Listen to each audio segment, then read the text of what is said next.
जब सावित्री की शादी हुई तो वो अपने पति को देखकर काफी खुश हो गई, क्योंकि उसका पति जो था काफी खूबसूरत था और बहुत सारे पैसे वाला था।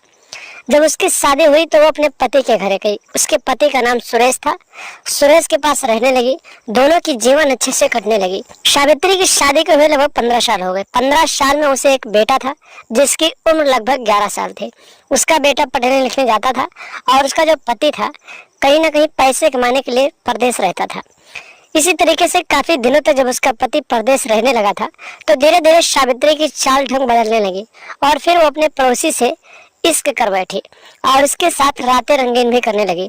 इसी तरीके से जब उसका बेटा स्कूल चला जाता था तो सावित्री अपने पड़ोसी प्रेमी को अपने घर बुला लेती थी और उसके साथ पूरे पूरे दिन पूरी पूरी रात बैठकर बातचीत करती थी और अपने इरादों को पूरा करती थी। एक दिन की बात है, दोपहर के करीब 2 बज रहे थे। उसका बेटा पढ़ने गया हुआ था और सावित्री अपने प्रेमी को बुलाकर अपने ही घर में अपनी इच्छाओं को पूरा कर रही थी। तभी अचानक उसका 11 साल का लड़का स्कूल से वापस आ गया और अपनी मम्मी को अपने पड़ोसी के बाहों में आपत्तिजनक हालत में देख लिया। और उसके बाद सावित्री ने जो किया दोस्तों, उसे सुनने के बाद हैरान हो जाओगे। नमस्कार दोस्तों, स्वागत है आप सभी का हमारे एएसएन क्राइम अफेयर चैनल में। मित्रों, एएसएन क्राइम अफेयर चैनल को आप सभी लोग सब्सक्राइब कीजिए, वीडियो को लाइक कीजिए और वीडियो को ढेर सारा अपने दोस्तों के पास शेयर कीजिए। दोस्तों, ये जो कहानी है फिक्शनल स्टोरी है। इस स्टोरी को बनाने का और सुनाने का मकसद यही है कि आप लोग इस स्टोरी को सुनने और देखने के बाद अपने आप को सुधार सकें और ऐसे लोगों से दूरी बनाकर रखें। दोस्तों, सावित्री देवी की उम्र 22 साल थी। जब उसकी शादी हुई तो उसकी उम्र 23 साल थी। उसकी शादी एक बहुत बड़े घर के लड़के से हुई थी। वो बहुत पैसे कमाता था और उसके बाद बहुत सारी प्रॉपर्टी थी। लेकिन धीरे धीरे उसका दिन ऐसा आया कि उसकी प्रॉपर्टी खत्म होती गई और फिर वो पैसे कमाने के लिए परदेश जाने लगा। सावित्री की शादी को हुए लगभग 15 साल हो गए और उसके बीच में एक बेटा था। उस बेटे का नाम रोहन था। रोहन की उम्र 11 साल थी। सावित्री अपने घर पे रहती थी और उसका पति परदेश में पैसे कमाता था और घर पे देता था और उसके घर का खर्चा पानी चलता था। सावित्री के दिन धीरे धीरे बढ़ते गए और उसका पति जब परदेश में काफी ज्यादा समय बिताने लगा तो वो अपने पति के प्यार को पाने के लिए तरसने लगी।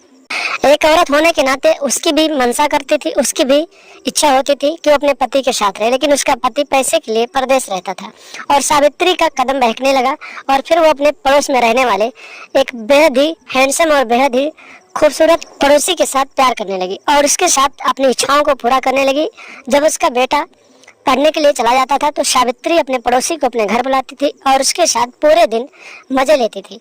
और जब उसका बेटा रात को सो जाता था तो फिर वो अपने पड़ोसी प्रेमी को बुलाती थी और उसके साथ अपने ही बेडरूम में अपनी इच्छाओं को पूरा करती थी। एक दिन की बात होती है, उसका बेटा रोहन पढ़ने गया होता है। दोपहर के 2 बज रहे होते हैं। सावित्री अपने ही घर में अपने पड़ोसी को बुला लेती है और दिन के दोपहर में ही अपने पड़ोसी के साथ अपनी इच्छाओं को पूरा करने लगती है।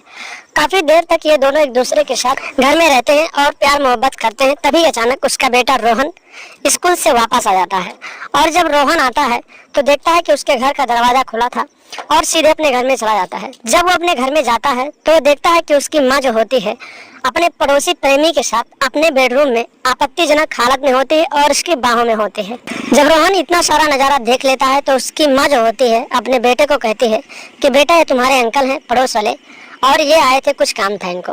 लेकिन 11 साल का वो बच्चा था, इतना नादान नहीं था। उसने अपनी माँ को जब अपने पड़ोसी के बाहों में आपत्तिजनक हालत में देखा तो वो बोला कि माँ, जो तुम कर रही हो ये गलत कर रही हो और पापा को इसके बारे में पता चलेगा तो फिर क्या होगा। उसके बाद में दोस्तों वो उसकी जो माँ होती है सावित्री उसको समझाती है, लेकिन वो लड़का जो होता है समझ नहीं पाता है और कहता है कि पापा को ये जानकारी हो जाएगी तो फिर तुम्हें घर से निकाल देगा। इसी तरीके से समय बीतते हैं और कुछ दिनों के बाद उसका पति घर आ जाता है। जब उसका पति घर आता है तो फिर वो इसी तरीके से अपने पड़ोसी से मिलते रहती है। एक दिन उसका बेटा रोहन उस अपने पापा को अपनी मम्मी के बारे में बता देता है और फिर उसका जो पति होता है वो जब सावित्री से पूछता है तो सावित्री कहती है कि बेटा झूठ बोल रहा है और उसके बाद अपने ही पति को कुछ ऐसा बोलती है दोस्तों कि उसका पति जो होता है अपने ही बेटे को जान से मार देता है और उसके बाद दोस्तों उसकी लाश को छुपा देते हैं दोनों। उसके बाद पुलिस इन्वेस्टिगेशन में इन दोनों को पकड़ा जाता है और फिर दोनों को आगे की कार्रवाई के लिए जेल में डाला जाता है और सच्चाई जानने के बाद पुलिस वाले जो होते हैं प्रेमी पड़ोसी को भी हिरासत में लेते हैं और तीनों को जेल में डाल देते हैं। तो दोस्तों सावधान रहें, सतर्क रहें, क्योंकि इस तरह की आपराधिक मानसिकता रखने वाले लोग आपके आसपास भी होंगे और आपके साथ भी ऐसा हो सकता है। तो आप ऐसे लोगों की पहचान करें, उनसे दूरी बनाकर रखें और लगातार हमारे साथ बने रहें। चैनल पर अगर नए हैं तो वीडियो को लाइक कर दें और चैनल को सब्सक्राइब जरूर कर लें और हमेशा देखते रहें दोस्तों एएसएन क्राइम अफेयर।